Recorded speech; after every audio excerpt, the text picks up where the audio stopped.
Yeah, it's been nice to really kind of dive into some of the details that I think were talked about over the last couple weeks. You know, training's been excellent this week. I think the players have really had a great mentality.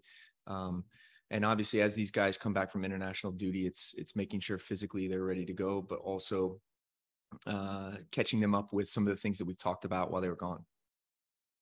About Nashville itself, what chance do you expect from them? A team that's in the playoff position, but with such a short margin, 3 points can mean a lot for both sides. Yeah, Nashville's got a very distinct way that they play, and I think the buy-in that they have to their system and their style is something that's a challenge. But I think the great thing about the next two games that we have coming up is they're teams that are fighting for playoff spots. So we get to really test ourselves, and we get to test the players against a group that wants to continue into the postseason. So I'm really excited about it. I think the atmosphere in Nashville will be fantastic. They've got arguably at this point in the season one of the top contenders for Player of the Year, and I think that this is just something that the players are really looking forward to competing against. Thanks for that. We'll open it up to questions now. If you guys have a question for Kenny, please use the raise my hand option. Victor, go ahead. Kenny, just wondering if you're able to elaborate, or what can you share with us about the details that you got to work on in these last 2 weeks? Yeah, mostly some of the positional details in the way that we want to build up. So for me, there are guiding principles to the way that myself and the staff want the team to play. So every game, there's something different because you're playing an opponent. And the key for me is that when you go through a season, the guiding principles are what you're always focused on, and you make small tweaks and adjustments to make sure that those principles are highlighted against a different team. So, a couple things. It's in our build-up, obviously the positioning of our outside backs, the positioning of the three midfielders that we've been playing with, and how we can find that free player in the midfield. And then, some similar to what we talked about the first couple of weeks that I was doing this was, the movement in behind. We focused a lot on the service. The types of service that we can get Sebas, we can get Thor, we can get those guys that are playing in the nines, but then also making sure that when we find those areas of service, that the movement off the ball, it's predictable. So when we see that there's a certain cross coming in, it's not just the nine entering the box. We have the weak side winger. We have one of the midfielders entering the box in areas where we know the ball is going to be played. So sometimes I think, when you serve a ball into the box, you're trying to serve it to a specific player, but a lot of times you're serving it into a zone or an area. So having players occupy those areas so that we can upgrade the chances that we're creating. So some of those details, and then obviously defensively, really honing in on how we want to press, where we want to press, where we want to win the ball, and then how we want to make play predictable from another team. So again, leading into Nashville, it's really important because they're very good at their attacking counters. They have some really dynamic players that can catch you off guard. So defensively, it's also about how we transition when we lose the ball. So when we turn the ball over, what does it look like in transition? We've added a game that I love to do. We just haven't had time to it, but it's a transition game where it's, attacking to defending transition with numbers up and numbers equal. And it's such a great game because it simulates the world game right now, where a lot of games are won in transition, attacking and defending. Wondering if you have an update on the status of Hector Herrera, that might be a player that you can count on in these last two games. He mentioned his intention of trying to get back on the field after this international break. Is he a player you think you'll be able to count on Sunday? Yeah, I mean, Hector's evaluated every day. It's obviously been great to have him back in training, which you've seen. Obviously we take it day by day, and the report will come out later for us as a staff to kind of see where he is. But, very hopeful that we'll get some minutes from Hector in these final two games, especially for him as an individual. I think for the team, it's great. It's been a while since we've been able to have him on the field. But for him as well, I mean, that's a tough process to go through. So, we'll evaluate it and hopefully have an answer to you guys closer to the game. Last one on this subject. Assuming that Herrera does hit the field, Pat was talking on the radio show with Glenn Davis the other night about, the idea of the club to use him and Carrasquilla as two double eights. Is that the way you'd be looking to play him in one of these last two games? Yeah, again, I think there's a lot of talk about how you utilize Coco and Hector together. But what a great problem to have, right? What a great thing that you have to figure out as a coach. I think the fluidity of the midfield when you have those players in is really important. And I'm not talking about the rotation of players and them running around everywhere. I'm just talking about the fluidity of them finding the pockets of space and then playing off each other. The one thing that I will say is those two guys together and even the other guys in the midfield, I think sometimes they don't realize, and it's my job to make sure and show them how much better they make each other. So when we play the way we want to play and when those players are on the field, like how much more quality they add to each other. And that moves through the lines, how much more confident we are in the back, how much more dynamic we need to be up front because there are players on the field that can find those key passes. So I think the way that they're utilized will be something that everybody will be watching. But I have full trust that, even in a short amount of time, if those players are on the field, they read the game really well and they'll maximize each other's qualities. Thank you for that. Up next, we'll go with Dustin. Go ahead. Hey, Kenny. Hey, you mentioned Mukhtar from Nashville, one of the front runners for MVP. Just how big a challenge is it to stop a player like him, and what are some of the things you kind of look to slow him down? Yeah, slowing down is an interesting term. I like how you use that because he's extremely dynamic, and I think the one thing about Nashville that we have to make sure we credit is the reason Mukhtar is so effective is because of what the guys around him are doing. So when you look at them defensively, they're very disciplined, they're very organized, and their sole purpose is to make sure and break plays up and find him, Sapong, and different players up front to break. And then it's about individual quality. The biggest key for us and going into the game, it's important, is making sure that we're very good on the ball. I think that stops some of the counters. It stops some of the transitions that they can be very dangerous on. Making good decisions when, Mukhtar drops into the midfield to try to find the ball, not pulling our center backs out, making sure that, we're ending plays when we can. But even in possession, having that counter prevention shape where we, even with the ball, are conscious of where the players up front are, so that we're not making decisions as the play breaks down, but we're actively thinking about, if it breaks down, here's my role. So that'll be a big piece to it, because the one thing that we cannot do is we can't turn this into a transition game. We can't turn it into, who's going to win that battle, because especially at home for them, that gives them a lot of energy and that gives them a lot of momentum.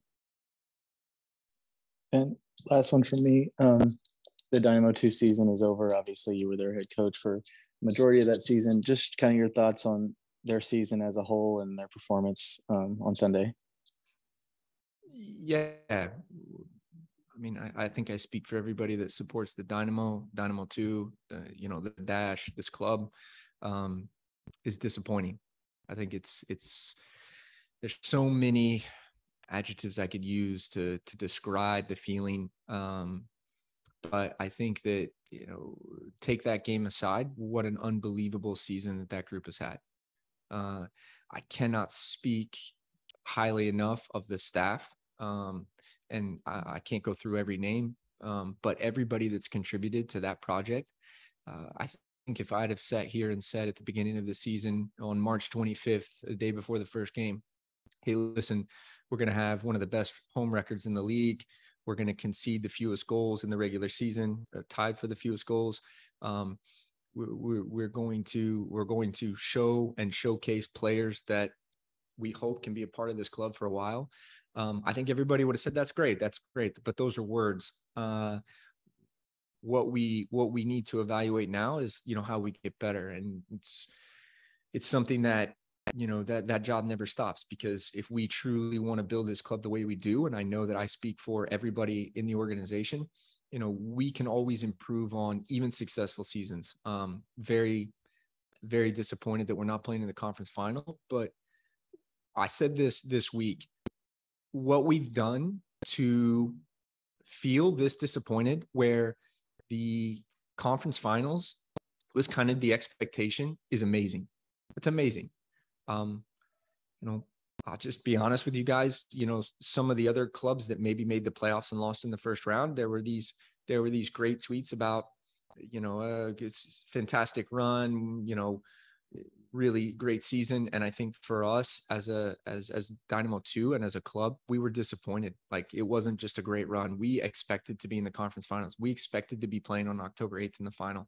And the game is a cruel game. It comes down to moments, and, the moments didn't go our way, but overall, what Dan and Jason and Jeremy, Brandy, Rich, Jen, Nick, everybody in the club did with that project, like, unbelievable. And all credit goes to those people, to look at the players and to see them here. And obviously you guys have seen this, we've started bringing them in the first team training. They're going to continue to train and help the first team, but to bring the full group in yesterday and for them to contribute in hopefully what's 3 points for us in Nashville, it's part of this. It's part of this project. It's part of the club atmosphere that we want to create. And, I'm just very, very proud of everybody that had their hands with that group. Thanks, Kenny. We'll wrap up here with Christian. Christian, go ahead. Hey, how's it going, Kenny? Hey. Hey, just a quick one here.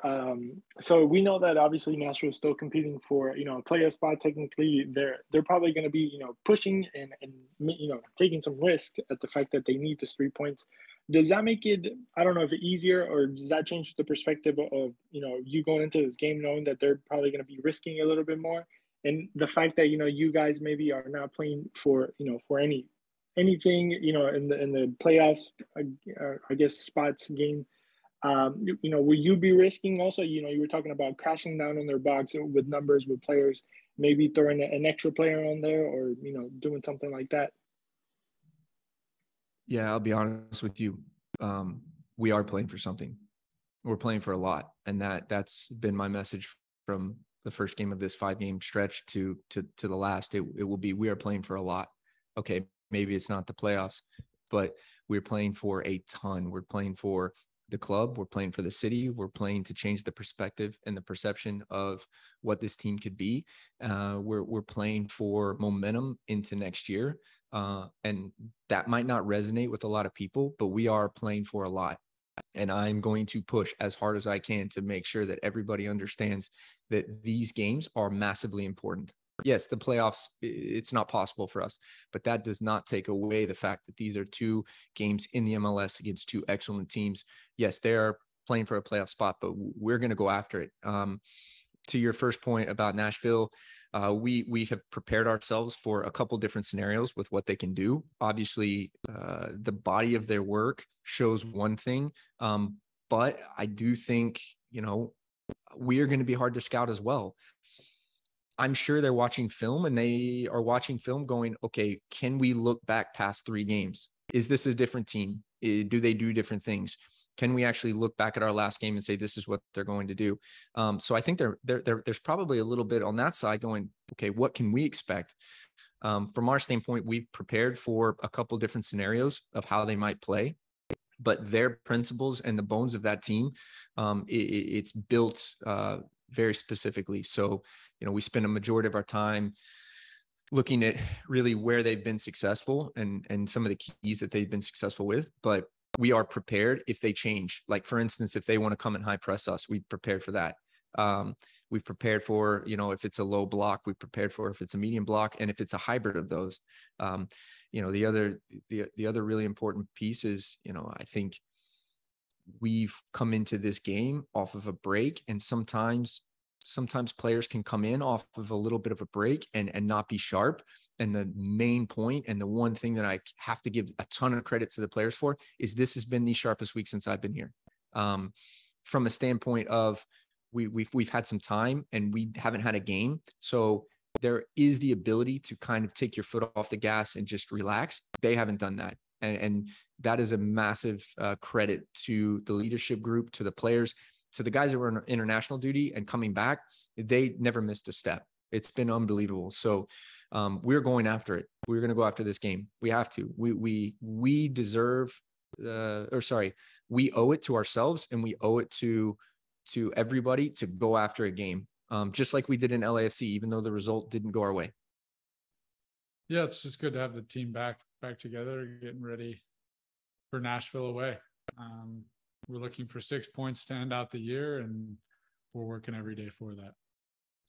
The likes finally spend more time with Kenny preparing for these matches. When he first took the role, it was just running and gunning, getting ready for a game in a matter of days. Now, a little more extended time compared to that first stretch of matches.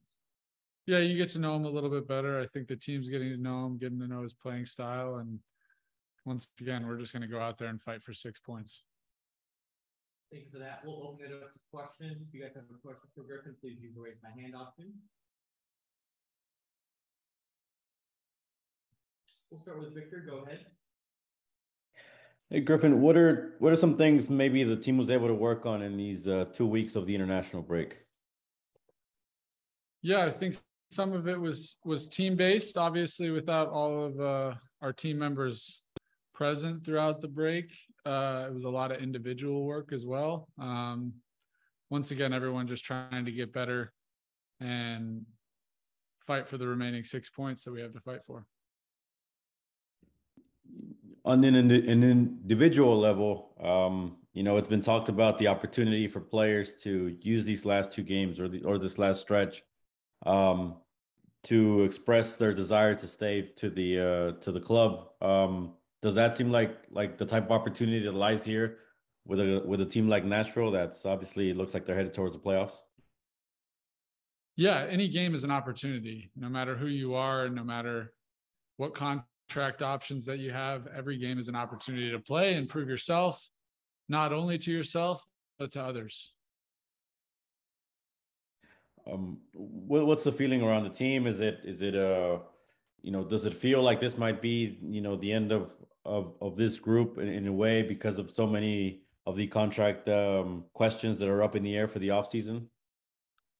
Yeah, we haven't even gotten that far. As of right now, we're looking at 6 points to end the year, and everyone's main focus is on 6 points. What can you tell us about, Herrera's been here for a couple of months now, the type of player that he is, what he's brought to the roster. What can you tell us about Hector Herrera? Yeah, I mean, Hector Herrera is great for the team. He's a great locker room guy, and he's a hard worker, and that's ultimately what we need as a team and what the club needs. So I'm excited to continue to get to know him for the remaining 2 games, and yeah. Thank you. Next, we'll go with Christian. Go ahead. Hey, how's it going, Griffin? How are you, man? Good, doing good. Just talking about the game specifically, obviously we know that, you guys don't have a chance to the playoffs, but they do, and they're still, trying to compete and fight for that. Can you tell me, what's the mentality going into this game, when it comes into the field, tactics and stuff like that? What can you share with us? Yeah, I mean, to be fair, nothing's changed.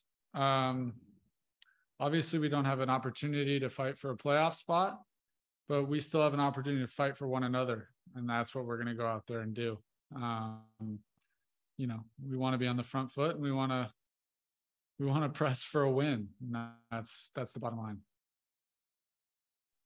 And obviously, when you guys started with a coach, now you guys are under Kenny Bundy. Do you see any differences style-wise that maybe you prefer from either one or the other that makes you play better, feel better, or something that you like from Kenny Bundy that maybe you weren't getting before? I think everybody, I've been in the league now for close to 4 years, and I've had close to 5 coaches. Every coach that I've had is different, and everyone's brought in a different light to my game. And every coach that I get, I take something away from. I think Kenny is the exact same way, and so is Naga. I wouldn't prefer one over the other. It's more so that I just learn everything that I possibly can from each of them. And could you maybe expand a little bit on something that you like about Kenny Bundy? Is something that you're taking away from him in this short amount of time, maybe? Yeah, I think Kenny really knows how to get connected to his players. He's very good at socializing and communicating with his players. And I think ultimately that's a great way as a coach to get your message across from individual players to a group standard. He's very good in front of the group, and he's very good in front of the individual. And those can be two separate things that are hard to find in a coach. And he's very good at doing both of those things.